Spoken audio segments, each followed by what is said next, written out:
Hi, this is Joe again with another review. For the sake of this video, we're going to be discussing the 1987 film No Way Out, starring Kevin Costner, Gene Hackman, and Sean Young. Of course, this movie does take place towards the end of the Cold War between the United States and the Soviet Union, so you have that stuff in this film. It is basically a simple, of a convoluted plot where Gene Hackman is playing a big shot politician. I think he was playing the Secretary of State. And Kevin Costner plays a naval officer who both of them are fooling around with the same woman, and it had to be Sean Young.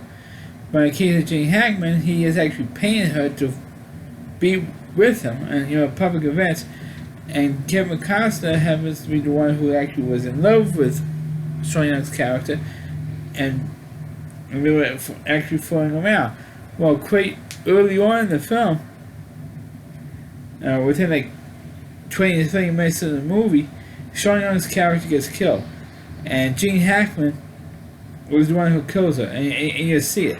It's not a one of those mystery thrillers where you have to decide who actually killed Sean Young. Was it Gene Hackman or Kevin Costner?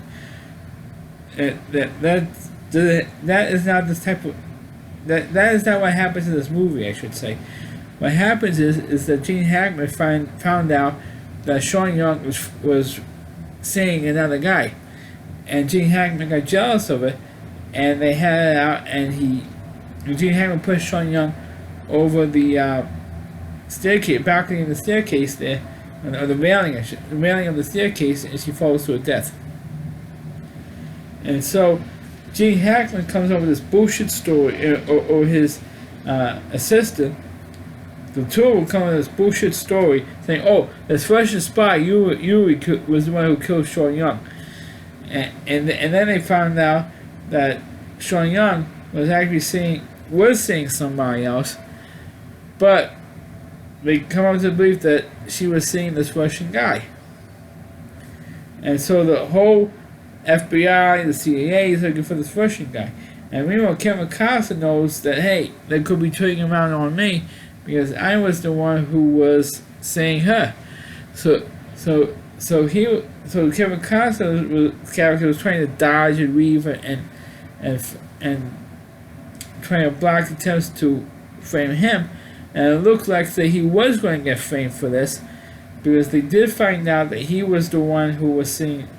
They eventually find out that he was the one who was seeing Sean Young's character. So, and says, wait a minute, and he goes, I'm not Russian. There's no Russian spy. I mean, this whole Russian spy thing is completely made up.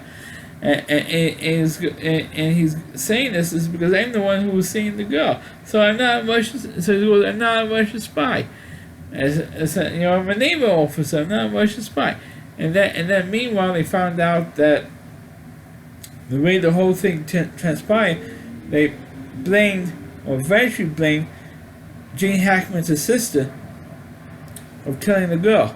So it looks like that he was going to be the so-called Russian spy that they were all looking for. I don't know how the hell they came up with that. But I always believed that part of the movie they came up with this to deflect from Gene Hackman's role in this. Which would make sense. At the time of like I said, still the Cold War was still going on, folks. Even though this was at the end of the Cold War, it was still effectively going on, and so it would make sense to blame the Russians for this. Like they do today, they blame the Russians for today, everything till today. The Russian collusion bullshit.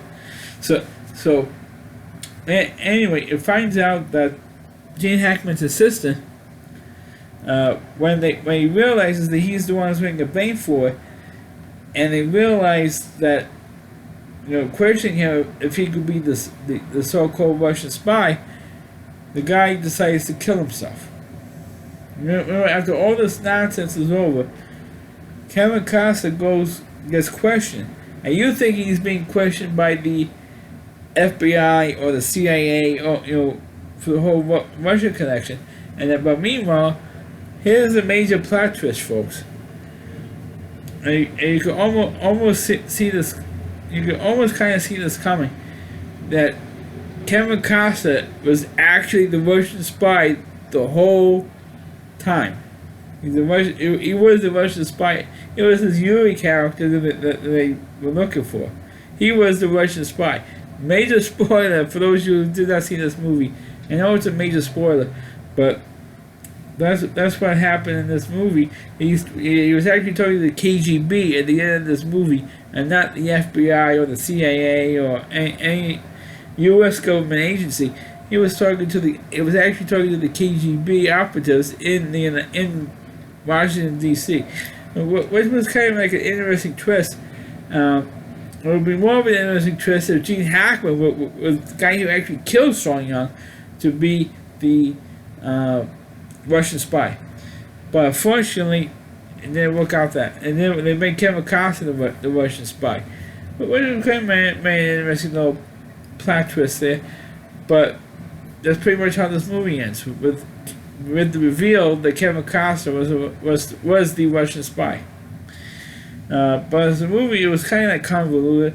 You knew that one of the major actors was going to be the so-called Russian spy that they were looking for. It would be an interesting twist if the guy who killed himself was the Russian spy and not Kevin Costner or Gene Hackman. But it would have been interesting if it actually was. It was more interesting if it was Gene Hackman, I should say, instead of maybe the assistant. It would be easy because they made out that the guy who killed Gene Hackman's assistant in this film was blame him as the Russian spy. But and that's what they did. That's to cover up the whole Gene Hackman's porn in the murder, which he did do. But it was Kevin Costner as the Russian spy, and it was really convoluted. It was really nuts, and because he has to play like a crazy political thriller, if it just played out straight, like he did, or put the blame on the Gene Hackman's assistant for the murder, which we all know he didn't do it.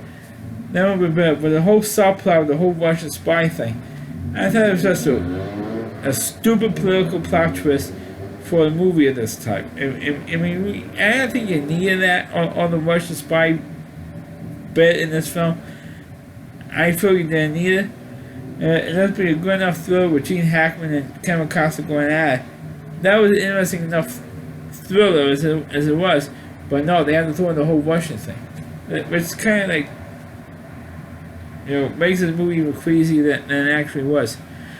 But the movie is entertaining for what it was, and it will hold your interest, even though it gets really crazy for the last 20 minutes of the film. It really gets crazy. But other than that, it's an entertaining for what it is. It is the start of Kevin Costner's career, because this was before he did Bull Durham. It came out the same year as the Untouchable, so Kevin Costner had two big movies that year. Before he became big with movies like Bull Durham and Field of Dreams and Dancing with Wolves. I mean, this was the movie that actually kickstarted Kevin Costner's career at this point. Because we all already know that Gene Hackman was already a star at that time, already a big star. So that's a review of the movie No Way Out, and it was an 8 minute out. It's No Way Out. Please click on the video. Please rate it. Please rate my channel. Please forward this video on your Facebook pages. You can check out all my reviews on my YouTube channel at RowdyC.com. That's all WDY. C.com. That's our homepage of the Rowdy Reviewer. Please see more, and please check out all of his videos on his website. Thanks for watching. Catch you next time.